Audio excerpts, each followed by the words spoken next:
Uma ótima noite a todos. Com temor e tremor que eu me coloco diante dos meus amados irmãos. E meu coração fica quentinho, né, de ver tantos olhares de carinho, tanta boa energia neste lugar. E não poderia ser diferente. Salmo 24 diz assim: levantai, ó portas, as vossas cabeças, para que entre o Rei da Glória. Levantai, ó portais eternos, para que entre o Rei da Glória.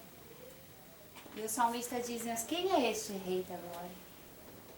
É o Senhor dos Exércitos, o Senhor forte e poderoso na batalha. Ele é o Rei da Glória. E estamos aqui como portais eternos, neste lugar que é um portal eterno, um foco de luz. Porque a doutrina espírita nos ensina que quando Kardec denominou essas reuniões, seriam chamados de centros, porque ele seria um centro de irradiação, um centro de luz, um foco de luz. E temos o privilégio de estarmos reunidos aqui, juntando os nossos pequenos focos de luz para formar essa energia, compartilharmos neste lugar.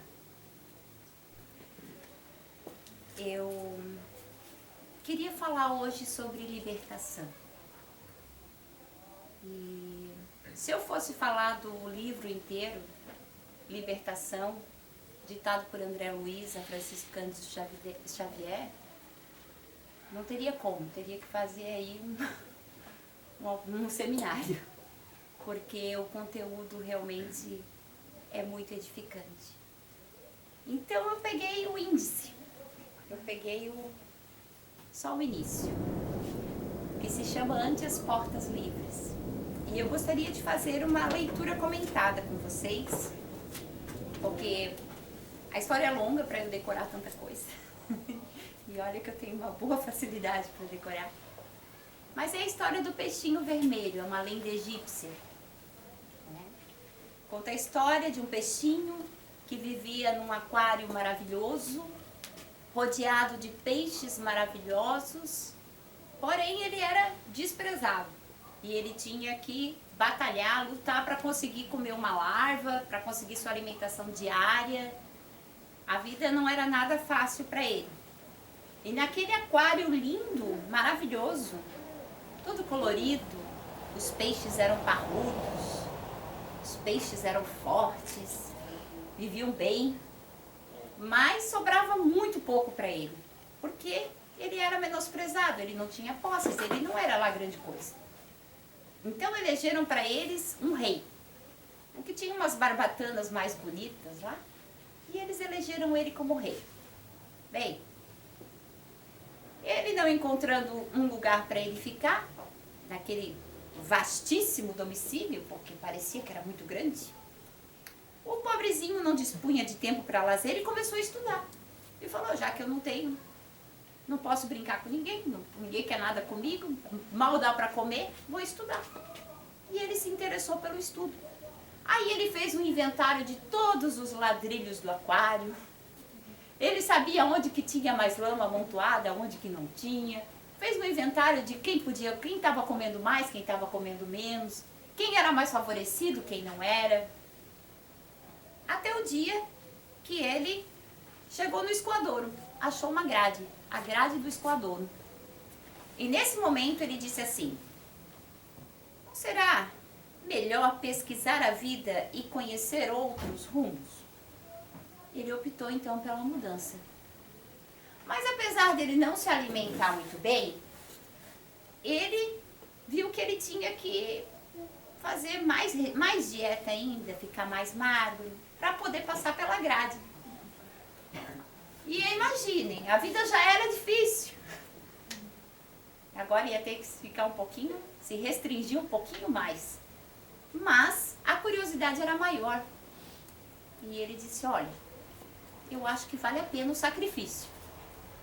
E eu vou fazer um esforço para passar por aqui, para essa grade. Vamos ver o que tem lá do outro lado. Bem, Ele ficou todo animado e passou pelo rego d'água. Passou e chegou ao rio. E chegando no rio, ele descobriu um mundo todo novo. E ele começou a ver navios, começou a ver canoas, começou a ver outros tipos de peixes, outra vida. E ele disse, olha, como tem coisa aqui, hein? Quantas coisas maravilhosas que eu nunca vi. Né? Porque às vezes a gente fala das coisas, mas a gente não tem nem noção do que a gente está falando. Mas para haver essa mudança, para que ele conseguisse passar por aquele rego, eu fiquei pensando que é preciso então sacrifícios, sair da zona de conforto. Não existe libertação sem um sacrifício, sem nos dispormos a sair e optar pela mudança. Há uma palavra-chave aqui, ele disse, ele optou pela mudança. Muitas vezes nós queremos mudança na nossa vida. Nós queremos que as coisas aconteçam, mas nós não damos o primeiro passo. Nem sequer um passo de sacrifício não damos. Bem, isso me faz lembrar que lá, em 2 Reis, capítulo 5, e me desculpem, mas eu não tinha como não falar de alguma história do Antigo Testamento, existia um homem chamado Naamã, e ele era um comandante sírio, era um herói de guerra, era um homem condecorado, bem reconhecido, e um dia as tropas da Síria saíram de Israel e levaram cativos uma menininha. Porém, essa menininha foi trabalhar de escrava para a esposa do comandante. Era apenas uma menina. Porém, Naamã contraiu lepra. E não adiantou quantos sacrifícios ele fizesse aos deuses deles. Não adiantaram os rituais, não adiantaram os banhos, nada resolvia o problema dele. E um dia essa menininha chegou para ela e falou assim, olha, lá na minha terra tem um profeta lá. O nosso Deus lá é diferente. Por que vocês não tentam? Aí ele falou, pensou, né? Poxa, já tentei de tudo, por que não? Mas ele era um homem importante. Ele não iria simplesmente sair da terra dele e procurar um profetinha qualquer. Né? Na concepção deles era assim. Era apenas mais um profeta de Israel, Eliseu. Então, ele fala com o rei da Síria.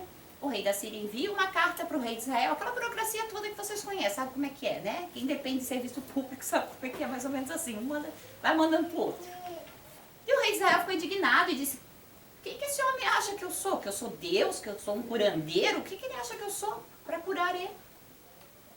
E Eliseu ouviu falar que o rei de Israel ficou tão enfurecido que rasgou as vestes e se indignou. Eliseu, ouvindo falar disso, disse assim, mas por que você está tão indignado? Manda ele para mim. Diz para ele vir aqui. Ele precisa saber que existe um Deus aqui em Israel. Que não é só lá na terra dele que existe Deus. Aqui existe. E todo esse milagre aconteceu por causa de uma criança. Uma criança que ousou falar. Que ousou dar uma opinião. Para ajudar. Aí, ele foi procurar o profeta, Eliseu. E Eliseu olhou para ele e disse assim, olha, você faz o seguinte, você vai lá no rio, desce lá no Jordão, e te banha 7 vezes que tu vai ficar curado. Mas para que ele fez isso? Esse homem saiu indignado. E disse, onde é que já se viu? Eu achei que ele ia fazer um ritual, que ele ia botar a mão na minha cabeça, que ele ia falar alguma coisa, que eu te curo, que eu te limpo. E ele diz isso para mim. Eu venho de um país onde os rios são maravilhosos. E ele me manda tomar banho no Jordão, um rio sujo de Israel.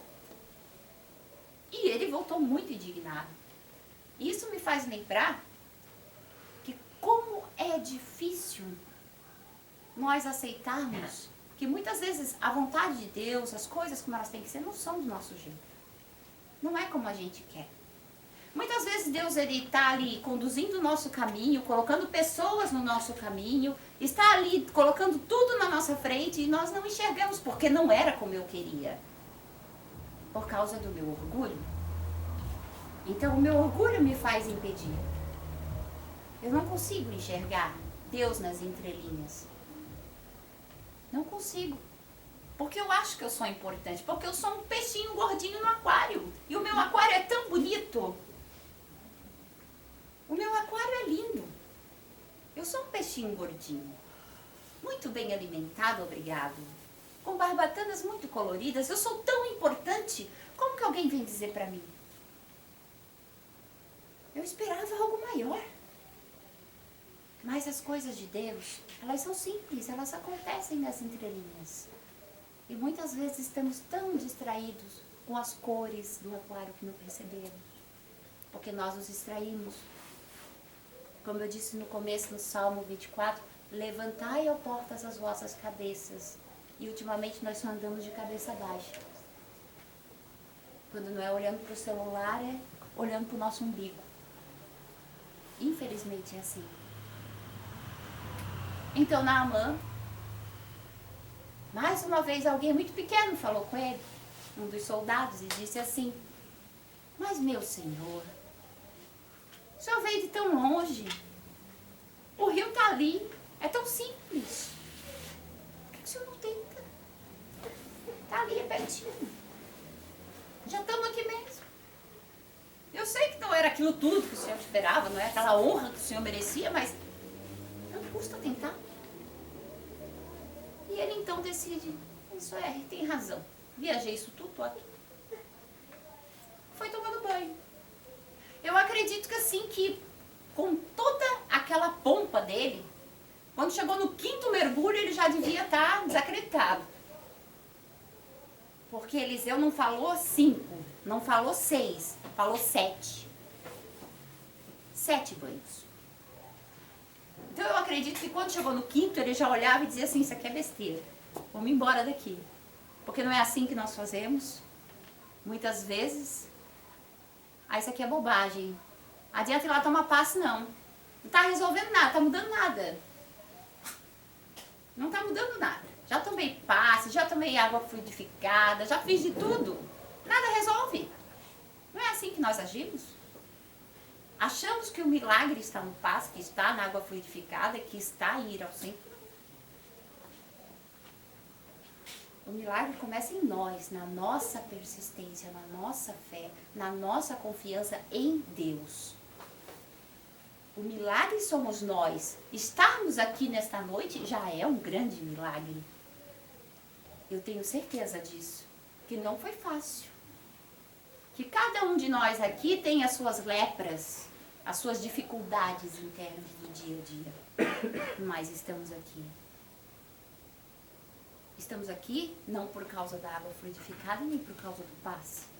Estamos aqui porque necessitamos da presença de Deus. Necessitamos dessa luz. Necessitamos alimentar-nos, não apenas uma vez por semana na segunda-feira, mas aqui é o nosso reforço. Então, ele foi curado. No 7º banho ele saiu da água e diz, lá em 2 Reis capítulo 5, que a pele dele se tornou como a pele de um bebê. E ele ficou maravilhado. E disse, olha, vou lá levar presentes para esse profeta. E levou um monte de presente, levou um monte de bugiganga, um monte de coisa, tudo que ele tinha para levar, ele levou. E quando chegou lá, Eliseu disse, não, eu não quero nada disso. Pode levar de volta os presentes. Não fui eu que te curei. Não, mas... Eliseu só disse assim para ele, vai em paz. Só isso, vai em paz. Ah, alguém lembra de mais alguém que dizia, vai em paz, a tua fé te salvou? Alguém lembra? Jesus Cristo. Vai em paz. Tua fé te salvou. E falando de outro leproso, e eu não sei porquê, gente, porque eu vou ser bem sincera com vocês, hoje eu só trouxe a escrita, mas eu realmente me entreguei e falei hoje que seja feita apenas a tua vontade, não a minha. Porque se fosse pela minha vontade, eu nem estaria falando sobre isso. Mas nós temos que ser obedientes. Nós temos que ficar magrinho para passar pelo ralinho do aquário, senão não passa. Aí, Jó 42:3. Ele diz assim: na verdade, eu falei de que eu não entendia, de coisas maravilhosas que eu não conhecia. Eu te conhecia só de ouvir falar, mas agora os meus olhos te veem. Por isso eu me arrependo, eu me abomino no pó e na cinza. Um leproso que teve a sua vida mudada, não apenas porque ele se arrependeu, não apenas porque ele ouviu a voz de Deus, não, só tinha um segredo na cura de Jó. Ele orou pelos seus amigos. Ele intercedeu em favor dos seus amigos. E detalhe, esses amigos eram aqueles que fizeram rodinha para julgar ele. E dizer, olha, tu estás aí sentado no pó e na cinza, desse jeito, se coçando com o caco de vidro, porque tu és um pecador. Que alguma coisa tu infringiu contra Deus.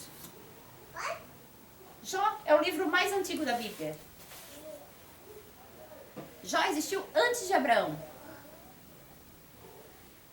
É uma história antiguíssima. Mas é incrível como já naquele tempo tinha rodinha de amigo para julgar. Jogar pedra. Porém, Jó, ele teve a atitude. A única atitude que pôde tirar Jó do buraco, do pó e da cinza foi orar pelos seus amigos. Interceder pelos seus amigos. Isso me faz lembrar que quando esse peixinho ele saiu do escoador e ele conheceu todas as maravilhas, um dia ele encontrou um palácio, palácio de coral. E ele disse, nossa, que lugar maravilhoso. Aqui tem de tudo. Aí ele ouviu falar que tinha o mar. Aí curioso, né? Falou, poxa, mas eu posso, tem mais além? Então eu vou conhecer o mar também. E ele foi, entrou no mar e ele viu aquele monstro enorme, uma baleia. Nunca imaginou na vida dele ver uma baleia. E a baleia engoliu ele. E ele dentro da baleia rezou para o Deus dos peixes e disse, me ajude por favor, porque eu preciso voltar. E o peixe então engasgou, passou mal, vomitou ele de volta. E ele voltou lá para o palácio de coral, vivendo uma vida maravilhosa. E um dia ele disse assim, mas não é justo. Não é justo que isso tudo seja só para mim. Eu preciso voltar lá e avisar para os meus amigos que existe um lugar muito melhor do que aquele aquário. Existe uma vida muito mais além, muito mais grandiosa. Quantas maravilhas existem. E eles estão lá naquele mundinho, naquele aquário, só para comer e dormir. E para ter uma loca maior do que a outra. Para ver quem disputar, quem come mais, quem que tem uma casa maior. Alguém lembra alguma coisa? Não, né? É mera coincidência, acho, a história do aquário, né? Não, é coincidência, deve ser. Bem, ele resolveu voltar. Voltou, entrou pela grade e ele começou a olhar e disse, poxa, o povo deve ter sentido minha falta aqui, né? Eu sumi? O povo deve ter notado, né? E faceiro, né? Pra lá e pra cá. Mas ninguém dava bola pra ele. Todo mundo tava gordo, todo mundo seguia a vida, todo mundo comendo larva, comendo verme. E nada mudava. E ele, gente, eu tô aqui, eu voltei. Mas ninguém. Indiferença total. Mesmo assim, ele pensou, eu amo tanto essa gente, eu vivi tanto tempo com eles aqui, e eu preciso falar com eles. Então ele convocou o rei. E foi falar com o rei dos peixes.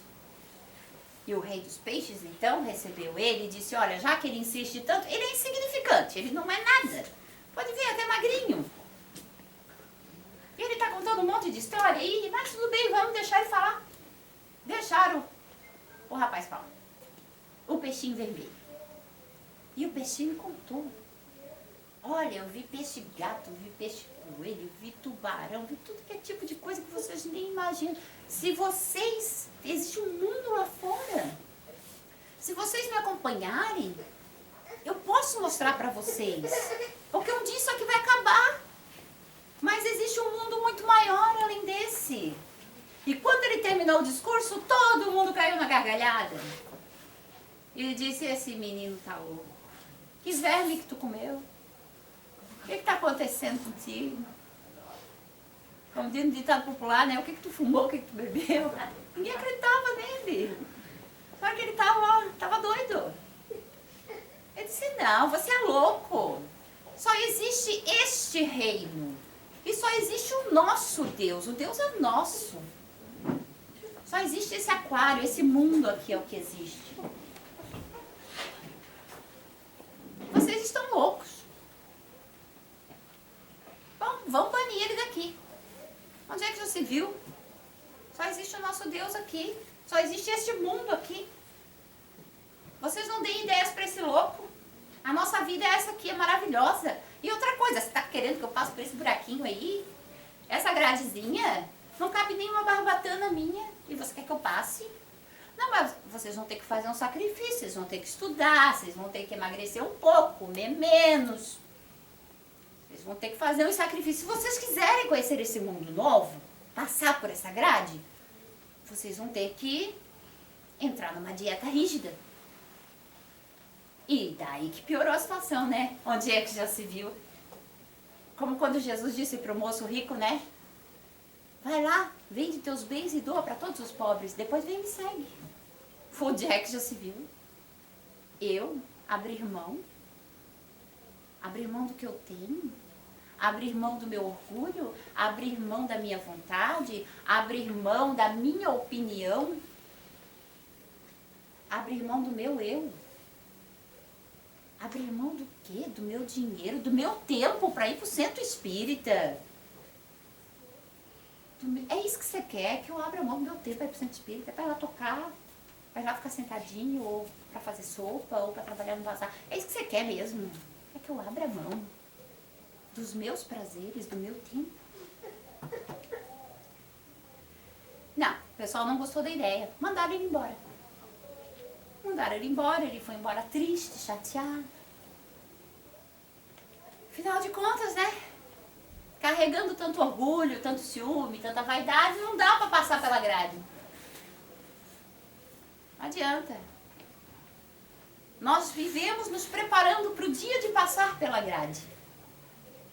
Mas muitos de nós vivem como se nunca tivessem que passar por essa grade. Para alcançar um mundo novo. Um mundo que vai além. Porque sabemos que isso aqui é uma experiência passageira. Faz parte do processo, mas não é todo o processo. Esse aquário chamado planeta Terra, ele é apenas uma parte. É o lugar onde temos que aprender a abrir mão, a fazer sacrifícios para nos libertarmos. Para podermos conhecer outros mares. Para podermos alcançar o palácio de coral, como o peixinho alcançou. E vivemos como se nunca tivéssemos que um dia passar pela grade.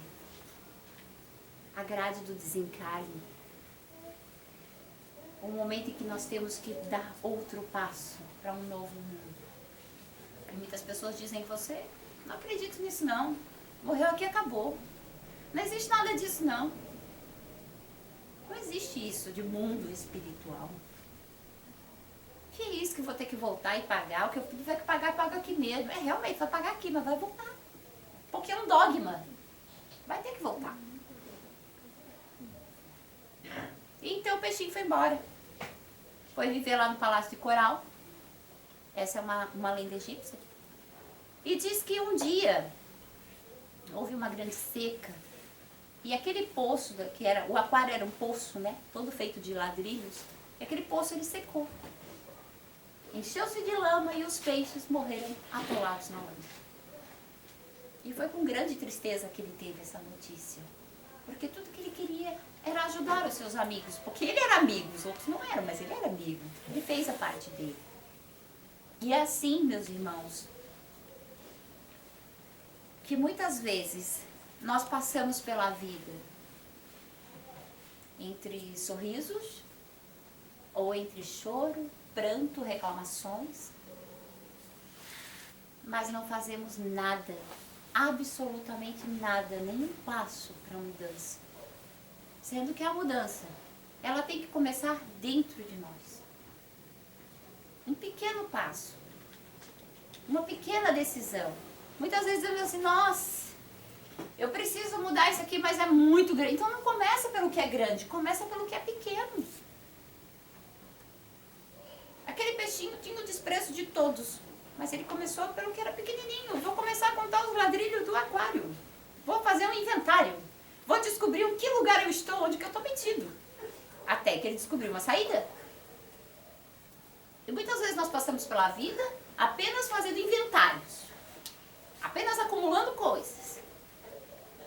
Mas não nos lembramos que um dia nós teremos que passar pelo escoador. Teremos que abrir mão de muitas coisas para podermos passar. Libertação. Libertação é isso. Quando se fala de libertação, eu acredito que não há como haver libertação sem abrir mão. Não há como haver libertação sem sacrifícios. A primeira vez que eu fui a um centro espírita foi numa sexta-feira à tarde, na palestra das 15 horas, no Centro Espírita Caminho do Evangelho, em São José dos Pinhais, no Paraná. Eu estava recém-separada, com 5 filhos para criar, e eu falei, meu Deus, eu fui, nunca acreditei em nada disso, aceitei o convite de uma professora e fui. E falei, por que não, né? Como Naamã, né? Eu já tô aqui mesmo, então vamos embora, né? Vamos lá. O que custa? Só um passo. E eu fui. E naquele dia, uma mulher, que eu não vou lembrar o nome, até porque eu não tinha muita amizade com o pessoal do centro, eu só ia, só frequentava, mas gostava muito dos irmãos. E eu escutei a palestra de uma irmã que ela contava a história de uma mulher que, enquanto ela era encarnada, ela era uma pessoa muito caridosa. Ela tinha uma instituição para os órfãos. Ela fez um trabalho maravilhoso com as crianças, porque ela não podia ter filhos. Ela não podia gerar filhos. Então essa mulher fez todo esse trabalho e quando ela desencarnou, foi recebida na espiritualidade. E ela, então, foi dito a ela, olha, você não precisa, nesse momento, se preocupar em voltar. Nesse momento não é necessária essa preocupação. Você pode trabalhar de outras formas. E ela disse, não, eu quero voltar. E como eu já disse antes, né? Como que alguém está no palácio de coral e pensa em voltar? E pensa nos amigos. E pensa em quem precisa descobrir a luz, precisa de libertação. Ela disse, eu quero voltar. Ela disse, tudo bem. Então você também tem a oportunidade de escolher quem serão os seus filhos, seu esposo. Ela disse, porque eu quero voltar e quero gerar filhos. Esse é o meu maior desejo. E se eu puder realizar esse desejo, é isso que eu quero. E ela então, eu já estou terminando, gente, que eu sei que eu acho que eu estou passando um pouquinho do horário. E ela então decide voltar, mas no seu regresso, ela decide adotar como filhos 3 espíritos que estavam em sofrimento nas regiões umbralinas. Estavam em grande sofrimento. O sofrimento causado por eles mesmos, a tal ponto de eles serem deformados, o seu espírito estar deformado, de tão presos que estavam à culpa, à maldade, ao ódio, à vingança. E ela disse, não, é esses 3 aí que eu vou receber como filho. E o seu marido? A situação foi a mesma. Ela disse, quem que está precisando mais de resgate rápido aí? Está muito necessitado. E a situação foi a mesma. E ela volta. Pobre, regressa como uma jovem pobre, que aos 15 anos a mãe morre e ela fica com o pai, e o pai então troca por um litro de cachaça lá, alguma coisa assim, e diz, ó, toma que é tua. E esse era o marido que ela arrumou, alcoólatra. E ela então vem a gerar filhos. E ela recebe um cego, um paralítico, e o outro era surdo-mudo. E com grande dificuldade ela fica vivendo, criando aqueles filhos, lavando roupa para fora. As coisas eram bem difíceis. Mas para sustentar aqueles filhos, para cuidar dos filhos. E o marido chegava em casa bêbado e batia. E a vida era daquele jeito, gente. E digam, que amor é esse?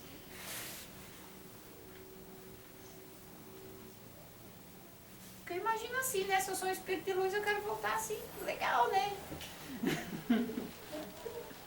Nosso orgulho é assim, a nossa vaidade. Mas ela se dispôs. E depois o marido morreu, também por causa do alcoolismo. E não tendo opção de trabalhar fora, ela passa a mendigar para cuidar daqueles filhos. Aos 27 anos ela desencarnou. Aos 27 anos os filhos já haviam desencarnado. Tamanha era a miséria, o sofrimento e a doença. Aos 27 anos ela desencarnou e ela foi recebida com muita alegria, com muito amor. Por quê? Porque ela tinha ajudado aqueles seres a evoluírem, a saírem da zona de sofrimento que eles se encontravam. Ou seja, ela abriu mão do conforto, do orgulho, de qualquer mérito que alguém achasse que ela poderia ter. E disse, não, estou aqui para servir. Estou aqui por amor. Estou aqui para me doar. E Jesus disse que ninguém tem maior amor do que aquele que deu a vida pelos seus amigos. Jesus foi esse, que teve tanto amor, que doou a vida pelos seus amigos. Estamos vivendo num momento em que não estamos aqui mais para pensarmos somente na minha família, na minha casa, nos meus filhos, nos meus empregos. Não existe mais o que é meu, existe o que é nosso. Não existe mais, não vou com a cara do fulano, não gosto do ciclano, aquele é azedo, aquele é amargo. Não existe mais. Somos todos irmãos, somos todos amigos. Não é mais momento de separatividade, porque a separatividade é a maior hipocrisia que podemos acreditar. Não somos diferentes uns dos outros, estamos todos dentro deste aquário. E querendo ou não, se queremos nos libertar para uma nova passagem, para desfrutarmos e podermos ainda voltar e contar aos amigos e dizer, olha, pode ser melhor. É somente assim, nos unindo, nos lembrando uns dos outros, sentindo falta uns dos outros. Esse é o segredo da libertação, meus irmãos. Eu agradeço a paciência, o carinho de vocês, de coração. Que Deus abençoe a todos.